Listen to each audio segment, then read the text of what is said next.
روٹی کھائی ہے صبح سے ملے گی بھی یا نہیں ملے گی. اس کی کیا وجہ ہے کہ اللہ ان کو سزا دیتے ہیں کہ اگر تو نے میرے راستے کے اندر خرچ نہیں کیا تو اگر دنیا میں بھی تجھے خرچ کرنے دوں تو مجھے اپنا رب نہ کہنا. سمجھ آ رہی ہے بات کی؟ تو یہ اسلام کی بنیاد ہے. جتنا اللہ کے راستے میں خرچ کرو گے اتنا ہی اللہ تبارک و تعالی ایک خرچ کرنے کی وجہ سے آپ اندازہ نہیں لگا سکتے کہ دنیا کے اندر اللہ تبارک و تعالی جتنے آپ کو اپنی نعمتوں سے نوازتا ہے. مثال کے طور پر ایک آدمی اللہ کے راستے میں مال دیتا ہے, اللہ تبارک و تعالی اس مال دینے کی بدولت اس کی زندگی کے اندر برکت آتی ہے, اس کی زندگی سے بیماریوں کو نکال دیتے ہیں, اس کے اولاد کی زندگی کے اندر برکت آتی ہے, اس کی اولاد کو اللہ اس کا فرمان بردار بناتا ہے, اس کی اولاد کی زندگیوں سے بیماریاں نکال دیتا ہے, اس کی اولاد کی روزی کے اندر برکت ہوتی ہے. اسی طرح اس کے مال مویشی کے اندر, اس کی مال جائیداد کے اندر, اس کے مربوں کے اندر, اس کے فصلوں کے اندر اللہ تبارک و تعالی صرف ایک زکوٰۃ ادا کرنے کی وجہ سے برکت ہی برکت. آج ہم پریشان ہوتے ہیں نا, یہ خصوصاً کاروباری حضرات ہیں یا زمیندار حضرات ہیں کہ یار پتہ نہیں کیا مصیبت ہے, کما کے لانے تے پوری نہیں پمدی, لکھاں دے حساب تے کمائیے لیکن جس ویلے مہینے دے اینڈ تے آ کے ایسی حساب کرنے تے منافع کمانے دے بجائے ایسی الٹا مقروض ہوئے ہونے. وجہ کیا ہے؟ تو جو زمیندار حضرات ہیں وہ کہتے ہیں یار اتنا مہنگا بیج لے کر اور اس کو بو کر جب فصل تیار ہوتی ہے کوئی نہ کوئی مصیبت آ جاتی ہے, یا کوئی بیماری پڑ گئی, یا اوپر سے آسمانی کوئی مصیبت آئی, زلزلہ ہوئی, یا بے وقتہ بارشیں آئی. جب بارش کی ضرورت بارش نہیں, جب ضرورت نہیں ہوتی بارشیں آتی ہے, فصلیں تباہ و برباد ہو جاتی ہے. وجہ کیا ہے جناب والا؟ وجہ صرف ایک ہی ہے کہ جب اپنے مال سے ہم اللہ کا حصہ نہیں نکالیں گے تو سب سے پہلے اللہ اس مال میں سے برکت نکال دے گا. وہ مال ظاہراً تو ہمیں بہت زیادہ لگے گا لیکن اس مال کی کوئی ویلیو نہیں ہوگی, کوئی اہمیت نہیں ہوگی. جب برکت نکل گئی اور فصلوں کا جو حساب ہے, اب اگر اس تمام مجمع سے میں پوچھوں کہ کون کون ہے جو اپنے فصل میں سے زکوٰۃ ادا کرتا ہے, تو میرے خیال میں سوائے 3-4 بندوں کے اور کوئی نہیں ہوگا. یا کون ہے جو عشر نکالتا ہے, اللہ کا حصہ دیتا ہے, تو شاید کوئی ہو. اپنے فصلوں میں سے اللہ کا حصہ نکال دیا کرو. اور دوسری بات, اللہ کے رسول صلی اللہ علیہ وسلم کی حدیث ہے کہ جب بھی کوئی اچھا اور نیک کام شروع کرو تو کس سے کرو؟ تو بولو یار, کہ دینا تو کرنا چاہیے تھا اللہ دینا تو بسم اللہ الرحمن الرحیم. ایڈا مشکل تو مسئلہ ہی کوئی نہیں. کوئی بھی کام کریں, اب یقین مانیں اور سچ بتائیں, جب ہم زمین کے اندر بیج ڈالتے ہیں پھر اس پر ہم ہل چلاتے ہیں تو کبھی ہم نے اللہ کا نام لیا ہے؟ کبھی کوئی ذکر و اذکار کیا ہے؟ بلکہ جس ٹریکٹر والے کو بلاتے ہیں اور جناب اچھی آواز نہ لتا اللہ دے گانے لائے ہوندے نے. سمجھ آ رہی ہے گل دی؟ کوئی نہیں ہوندا ہے کہ نہیں ہوندا؟ وہ بولو یار. یا کوئی نصیب لال دے گانے لائے ہوندے نے, کوئی قوالیاں لائی ہوندیاں, تے پھر اوتھے اگر جا کے اسی آکھیے بھائی اس فصل دے اندر برکت ہوئے تے برکت ہو سی نہ ہو سی. فصل بیجنے سے پہلے یہ ارادہ کر کہ اگر اللہ اسے توڑ چاڑے تو سب سے پہلے اللہ کا حصہ, اور بیجتے وقت تیری زبان پر اللہ کی حمد و ثنا ہو, اس رزاق کو یاد کر تاکہ تیرے فصل کے اندر اللہ برکتیں نازل کرے. یہ تیری فصل, تو یہ ارادہ کر, اور ارادہ کرنے کے بعد پھر اپنی فصل کو دیکھ, اس کی ترقی کو دیکھ, اس کے اندر خیر و برکت کو دیکھ. یہ نہیں ہوتا کہ تو پہلے ہی اللہ سے بغاوت کرے, حرام کاموں کا ارتکاب کرے, ہل چلاتے وقت اللہ کا نام لینے کے بجائے, اللہ کو یاد کرنے کے بجائے تو فسق اور فجور والا کام کرے, اللہ کی نافرمانیوں والا کام کرے. اور ارادہ یہ کرے کہ اس کے اندر اللہ برکتیں نازل کرے تو برکتیں نازل نہیں ہوتی۔ خیر، حدیث کی کتابوں میں اللہ کے رسول صلی اللہ علیہ وسلم نے فرمایا، اس واقعے کو ذرا توجہ سے سنیے گا، جو ہمارے جٹ حضرات ہیں، زمیندار حضرات ہیں۔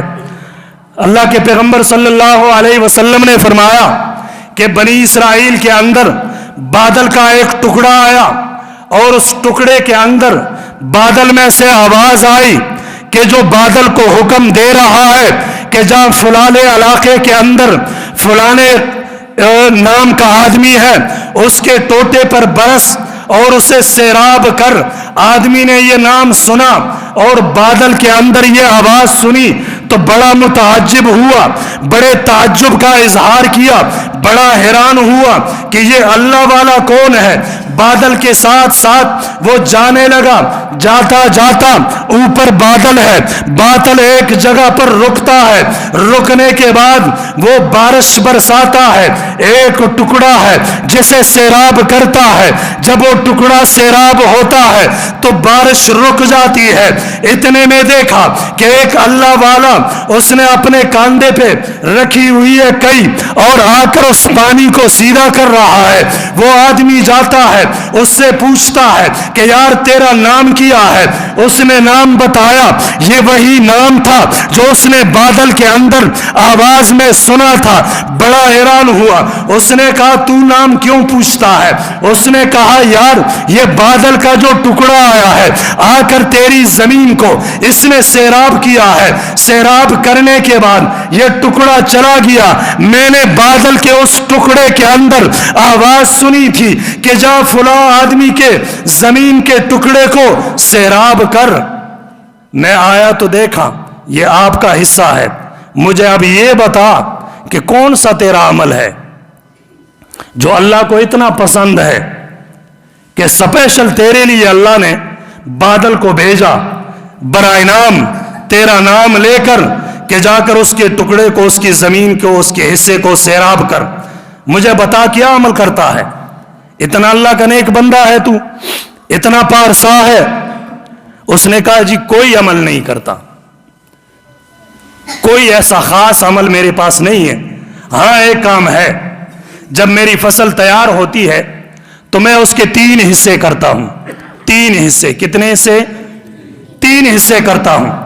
پہلا حصہ وہ میں اللہ کا الگ کر دیتا ہوں، جو غربا، مساکین، یتامہ ان کا حصہ ہوتا ہے وہ ان کو دے دیتا ہوں۔ دوسرا حصہ میں اپنے آپ پر، اپنے بال بچوں پر خرچ کرتا ہوں۔ تیسرا حصہ وہ واپس میں اس زمین کے اندر بطور بیج کے لگا دیتا ہوں۔ یہ میں 3 حصے کرتا ہوں، اس کے علاوہ میرے پاس کوئی خاص عمل نہیں ہے۔